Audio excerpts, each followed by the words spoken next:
maraming salamat. Kayo bahagi pa rin po ng ating pag-welcome back, ika nga, kay Ate Pia dito sa Kaitanen Action. Tayo'y narito po sa Pia. Ito'y isang special portion. Ang ibig sabihin po ay Pia's Instant Answers. Na ang ibig sabihin po ay may 10 katanungan pero pipili lamang si Ate Pia sa pamamagitan ng mga balls na ito ng 5 katanungan para kanyang sagutin. Yan po ang mga katanungan na maaaring sagutin ni Ate Pia pero 5 lamang dyan ang kanyang sasagutin. Umpisa na natin dun sa una. Ate Pia, pumili ka ng first ball. Football ang number 3. Thank you, Kuya Boy. Badong Manalili, as a candidate in this senatorial election, what would you say is the most valuable lesson you learned? I would say it's humility. Kasi kahit the first time I ran, sino ba ako para tumakbo? There's only 12 slots available.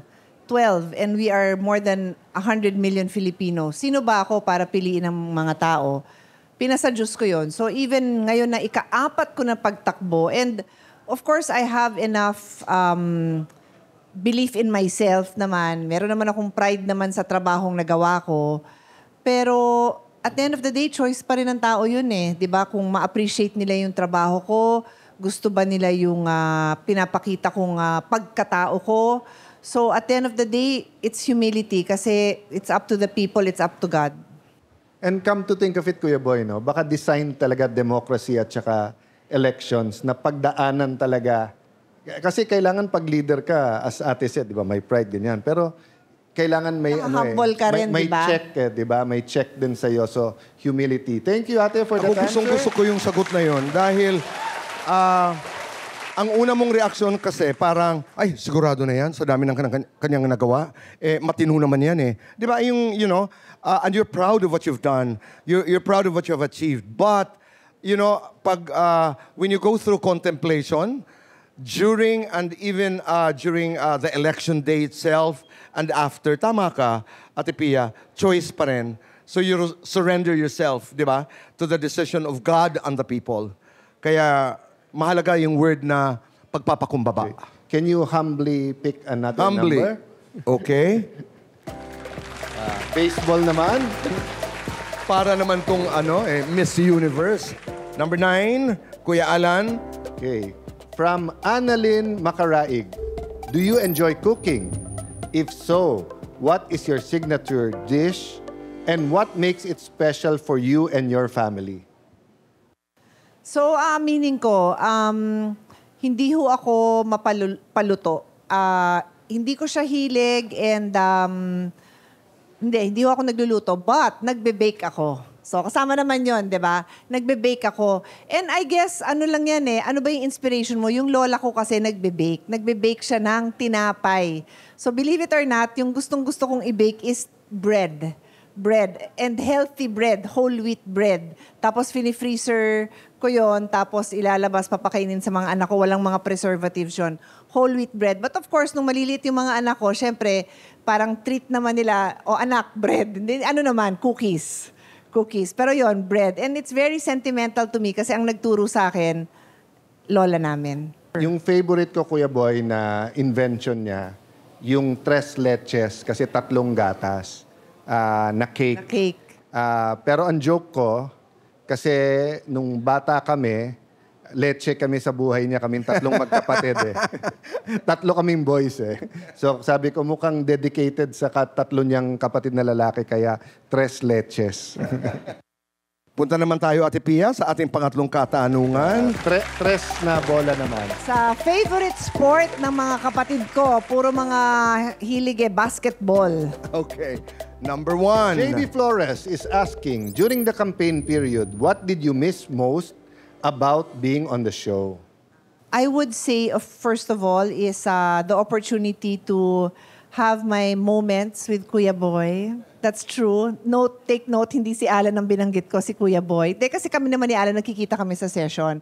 But, minsan, dito rin na lang kami nagkakakwentuhan, di ba? So, I miss that because, you know, when you're a public servant, you don't really have that many friends. So, this is our friendship. Namiss ko talaga yan. Maraming salamat. On and off cam yan po. Yeah. Oo. So during the campaign, text lang kami. Yeah. And then, of course, yung opportunity ko to use the gift I was given. To me, it was a gift na I became a lawyer. Ayoko naman maging lawyer. Hindi ko siya hilig. Pero naging lawyer ako.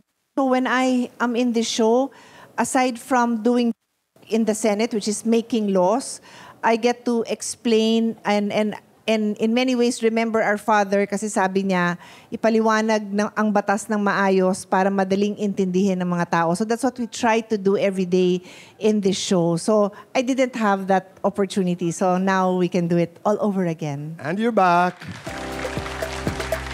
Let's go to the fourth question. At ito'y number 7. From Jeswin Panopio. Many Filipinos today feel disillusioned with politics.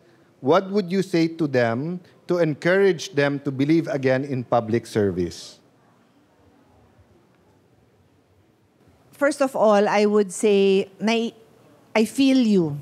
Kasi nadidisillusion din ako minsan. Minsan, lalo na pag si Alan, sasabihan ko na, ba't naman nagkaganito? Like, when you read the news, nakakalungkot din talaga. Tao lang din ako, and nanay din ako na, paano na yung future ng mga anak ko kung ganito tayo parate, kung yung nakikita ko na yung mga policies na, let's be about it, diretsuhan na. Galit na galit po ako sa vapes. Ayan, dami nating kabataan sa audience. Galit ako sa vapes kasi 10 years ago, wala naman ganyan eh. Tapos ang ginawa ng mga cigarette company, sabi nila pati sa mga magulang, pati sa mga policy makers like us, mas healthy yan, yan ang ipromote natin, yan ang gamitin nyo. Hindi totoo yun, nakakamatay yun. So I fight this battle every day. I get so tired kasi makikita ko na ina-advertise, tapos ang kita ko bata, nagve-vape. It's very frustrating. So I feel you, yung sense of disillusionment, but it always starts with us, di ba? Find one thing na you're proud, na makakontribute ka ng ganon. Let's go to the last question, Aripia. At ito ay number 4. Kuya Alan, please. From Lika Calberto. Ngayon panibagong termino ang harapin mo, ano ang mga pangunahing batas o sektor na nais mong bigyan agad ng pansin? So, lagi kong iniisip yan kasi pag new term, sabi ko, ano bang expected sa akin ng mga kababayan natin? Ano bang mabibigay ko sa kanila?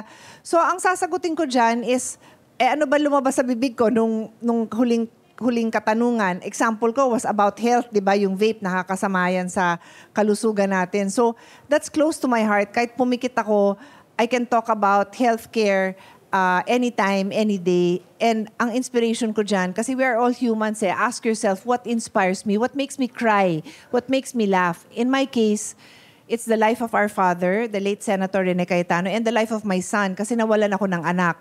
And it's because nagkasakit sila pareho, nagkasakit. So pinaglalaban ko yun. Hindi ako doktor, ako ay abogado, pero yun yung passion ko na paano ko magagamit yung pagka-abogado ko to make good policy. So healthcare is my passion. Improving the lives of children, of women. Of course, yung mga athletes, guest natin parate, mga athletes na nai-inspire din tayo sa kanila.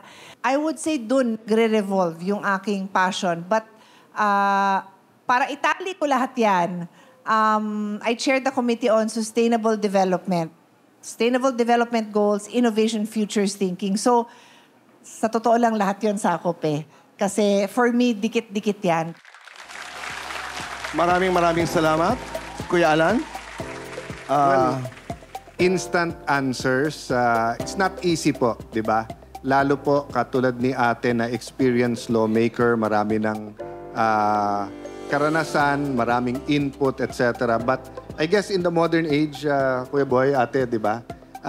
Especially na sa social media, pag more than 30 seconds to 1 minute, wala nang papanurin eh. So, baka nga mas dalas-dalasan natin na magkaroon ng PIA, Instant Answers. Ngayon naman ay narito pa ang ilang mga kaibigan natin, ilang mga personalidad, ilang mga tao na nais pa ring magpasalamat kay Ate Pia. Actually, nagkakilala kami ni Senator Pia. Paddle din eh. I was her first paddle coach way back 2021. Bago yun, It was so random. She just saw me in one Instagram story. I was training for triathlon way back then. And our coach, one of her really close friends. So through that story, she reached out to me. She messaged me, Coach, okay ka ba? I-coach mo ako and her son, si Lucas. Doon kami nag-start. Doon din ako nag-start, naging into coaching. Parang doon ko na-discover na I have this like opportunity, and it's because of Senator Pia. Most of the time, pagka nakakasama ko si Senator Pia when we're traveling abroad, it's just a regular conversation. I ask her questions, she asked me questions about paddle. Doon nag-umpisa yung parang pinaka-brainchild ng what we have right now in Paddle Pilipinas, which is the Grassroots Development Program. I just want to thank Ate Pia for giving us the opportunity na mapakita pang aming galing pagdating sa paddle. Thank you, Ate Pia!